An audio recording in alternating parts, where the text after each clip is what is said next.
Students, welcome back to online companion commerce classes. मैं हूँ संचिता, आपकी कॉमर्स टीचर। और आज हम लोग 12th स्टैंडर्ड के एंटरप्रेन्योरशिप का एक नया टॉपिक स्टार्ट करने वाले हैं। We are going to start a new topic and a new chapter which is chapter number 10, resource assessment, financial and non financial resources, जिसको संसाधन निर्धारण भी कहते हैं। वित्तीय और गैर वित्तीय जो संसाधन होते हैं उसको निर्धारित कैसे करता है एक उद्यमी, बेसिकली उसी टॉपिक पे डिस्कशन करने के लिए ये चैप्टर आज हम लोग स्टार्ट करेंगे।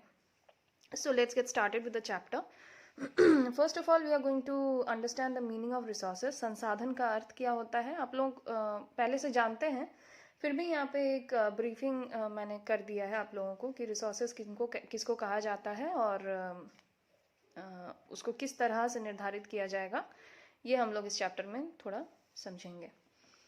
तो resource refers to any factor that is necessary to accomplish a goal, carry out an activity or fulfill needs. Every entrepreneur needs to gather resources essential to setting up and operating any enterprise. इसको थोड़ा हिंदी में भी मैं बता देती हूँ। संसाधन का अर्थ उस माध्यम से होता है जो व्यक्ति के कार्य निष्पादन के लिए आवश्यक होते हैं। तो रिसोर्स बेसिकली हम लोग किसको कहते हैं? किसी भी तरह का फैक्टर या किसी भी तरह का वस्तु, किसी भी तरह की वस्तु जो हम लोगों को अपने एक्टिविटीज़ को कंप्लीट करने में या अपने नीड्स को फुलफिल करने के लिए हेल्प करते हैं, उन्हीं को बेसिकली हम लोग रिसोर्सेज कहते हैं। तो रिसोर्सेज को मेनली हम लोग दो पार्ट्स में बांटते हैं, which is financial resources and non financial resources. जो यहाँ मैंने लिखा हुआ है वित्तीय और गैर वित्तीय संसाधन हम लोग कहते हैं। तो resource is basically any factor. मेरा पढ़ाने का आप लोग पहले से ही जानते हैं तरीका क्या है। मैं कैच वर्ड्स को थोड़ा हाईलाइट करती हूँ। तो the words which are important related to the topic should be highlighted so that you can recall and remember the topic in future as well. Resource refers to any factor that is necessary to accomplish a goal, यानी किसी भी गोल को या किसी भी लक्ष्य को साधने के लिए जितने भी फैक्टर्स या जितने भी माध्यम की आवश्यकता होती है, या कोई भी एक्टिविटी को कैरी आउट करने में जो भी चीज़ों की ज़रूरत पड़ती है या फैक्टर्स की ज़रूरत पड़ती है, या किसी भी नीड्स को फुलफिल करने में, चाहे वो इंडिविजुअल नीड्स हो या चाहे एंटरप्राइज का कोई भी नीड्स हो, उनको फुलफिल करने के लिए जितनी भी फैक्टर्स या माध्यम की ज़रूरत पड़ती है, basically we sum up all those factors into the concept of resources. ठीक है। अब हम लोग आगे बढ़ते हैं।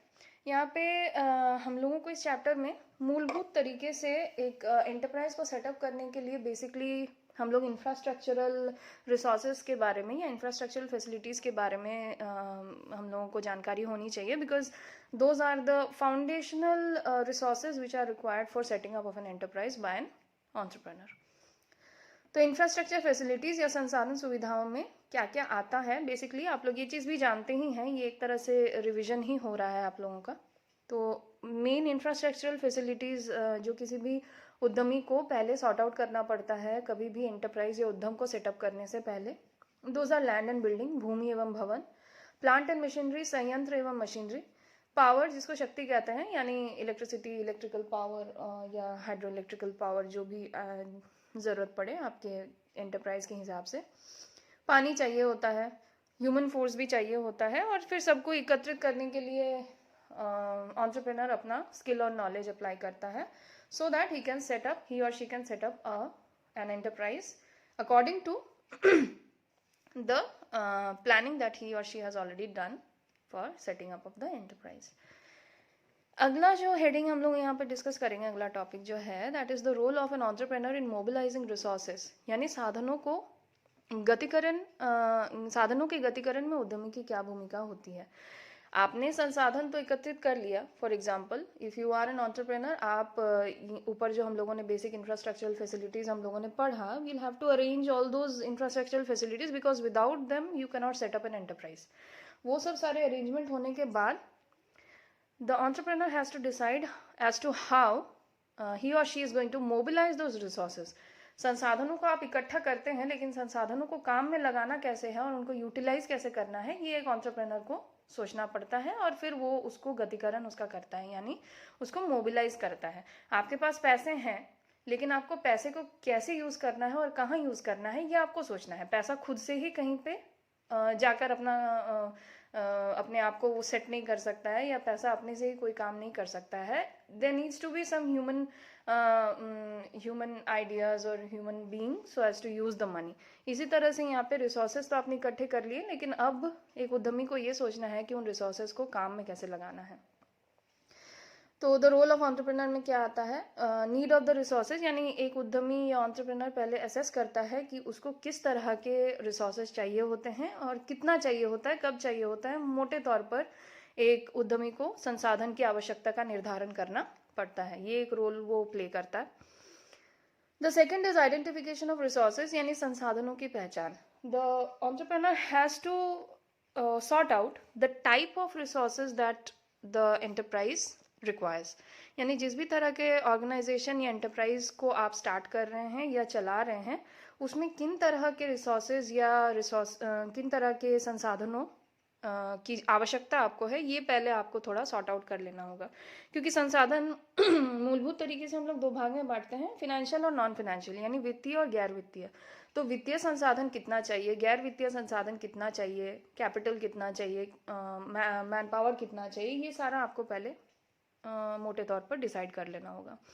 Then there is study of obstacles and difficulties. इसमें क्या होता है कि साधनों को जब आप इकट्ठा करते हैं या अरेंज करते हैं, whenever you are arranging the resources, it's not an easy task. You'll have to first sort out what kind of resources you need, and then you'll have to find out how much of that resource you need and at what time do you need those resources. Plus फिर आपको decide करना है what is the source from which you are going to gather those resources. तो ये सारा जो काम होता है एक एंटरप्रेन्योर के लिए, this is not an easy task, ये थोड़ा रिस्की काम भी होता है। तो कुछ भी आवश्यक साधन को प्राप्त करने के लिए एक साहसी को किन किन कठिनाइयों का सामना करना पड़ता है, ये साहसी को खुद एनालाइज कर लेना पड़ेगा पहले ही। क्योंकि पहले से अगर आप थोड़ा माइंडसेट करके रखते हैं कि किस तरह के समस्याओं को आपको फेस करना पड़ सकता है, तो फिर आप उसके लिए रेडी रह सकते हैं। तो दैट इज द कॉन्सेप्ट। उसके बाद contact with suppliers.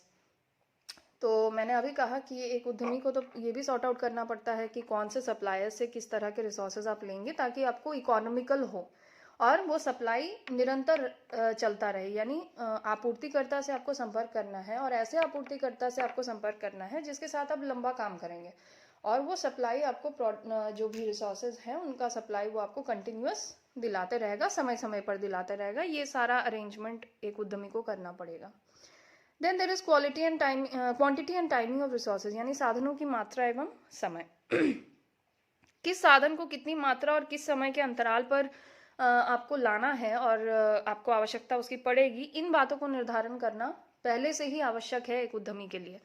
So the entrepreneur has to decide pre hand as to how much of the resources and at what time those resources do you need। ये सारा sort out करना एक उद्यमी को पहले से ही पड़ता है। आप एग्जाम देने जाएंगे तो आप एग्जाम वाले दिन में ये नहीं सोचेंगे कि मुझे क्या पढ़ना है, आप पहले से ही उसको सॉर्ट आउट करते हैं कि मुझे क्या क्या पढ़कर जाना है। लाइकवाइज एक उद्यमी जब भी इतना बड़ा काम करने के लिए आगे बढ़ रहा है, एक एंटरप्राइज को सेटअप करना, उसको काम पे लगाना, उसको स्टार्ट करना, इतने बड़े काम के लिए एक उद्यमी को पहले से सारा अरेंजमेंट करके रखना ज़रूरी हो जाता है। Then there is quality and cost of resources. संसाधन की किस्म एवं लागत। आपको संसाधन हो सकता है, फॉर एग्जांपल आपको किसी भी तरह का रिसोर्स चाहिए है या संसाधन चाहिए है जो जिसके लिए आपको 2-3 सोर्सेज से आपने पता किया है कि 2-3 सोर्सेज से आपको वो रिसोर्स मिल सकता है। Then you will have to sit down and you will have to decide as to which source you are going to opt for the resources. और वो आप कैसे डिसाइड करेंगे, वो आप देखेंगे कि किस सप्लाई के सोर्स के पास से आपको रिसोर्सेज की क्वालिटी अच्छी मिलेगी और कॉस्ट इफेक्टिव तरीके से आप रिसोर्सेज को गैदर कर पाएंगे। तो ये भी डिसाइड कर लेना है एक एंटरप्रेन्योर को पहले। Then there is arrangement of finance, यानी वित्त व्यवस्था। तो finance is the life blood of a business. ये तो आप लोग जानते ही हैं कि फाइनेंस जैसे एक ह्यूमन बॉडी के लिए ब्लड ज़रूरी होता है जिंदा रहने के लिए, उसी तरह से किसी भी एंटरप्राइज या किसी भी बिजनेस ऑर्गेनाइजेशन को सर्वाइव करने के लिए फाइनेंस होने की बहुत ज़रूरत है। तो arrangement of finance is another task that the entrepreneur has to perform. तो यहाँ पे आपको क्योंकि संसाधन खरीदने के लिए आपको फाइनेंस चाहिए होगा, वित्त चाहिए होगा, रिसोर्सेज आपको फ्री में तो मिलेंगे नहीं, तो रिसोर्सेज खरीदने के लिए जो फाइनेंस या वित्त आपको चाहिए उसका भी तो अरेंजमेंट आपको करना है। तो अंत में एक साहसी को या एक उद्यमी को ये देखना पड़ता है कि संसाधनों को वो कैसे खरीदेगा, कितने में खरीदेगा और उतना अमाउंट या उतना फाइनेंस या वित्त वो कहाँ से अरेंज करेगा। ठीक है। तो यहाँ तक हम लोगों ने 7 फंक्शंस पढ़ लिए हैं। अब हम लोग थोड़ा सा ऊपर से रिवाइज कर लेते हैं कि क्या क्या हम लोगों ने आज पढ़ा। आज के टॉपिक के लिए इतना ही हम लोग पढ़ेंगे। तो फिनेंशियल और नॉन फिनेंशियल रिसोर्सेज हम लोगों ने देखा कि एक ऑर्गेनाइजेशन में या एंटरप्राइज में जब भी रिसोर्सेज असेसमेंट होता है या संसाधनों का निर्धारण होता है तो मूलभूत तरीके से 2 तरह के संसाधन हम लोग माइंड में रखकर चलते हैं। एक होता है वित्तीय संसाधन, एक होता है गैर वित्तीय, जिसको हम लोग फिनेंशियल और नॉन फिनेंशियल रिसोर्सेज कहते हैं। So we have discussed the meaning of resources, then the basic infrastructural resources or facilities that are required or will be required by an enterprise during its functioning, and then we have studied about the role of an entrepreneur in mobilizing the resources or bringing the resources into work. Hopefully आज का topic आप लोगों को समझ में आया होगा। तो मैं जैसे पहले अपना कंटेंट का मैं लिंक जो ये है मैंने जो नोट्स बनाया है इसका link I will be providing you in the description box. आप उससे इस टॉपिक को या तो स्क्रीनशॉट लेकर रख सकते हैं या आप लोग उसको कॉपी में नोट डाउन कर सकते हैं for reference in the future. तो that's all for today and I hope you have understood the topic. कोई भी डाउट्स आपको होंगे you are free to write in the comment section and I will get back to you with the answer. तो thank you for attending the class today all of you and all the students take care of yourself and have a nice time.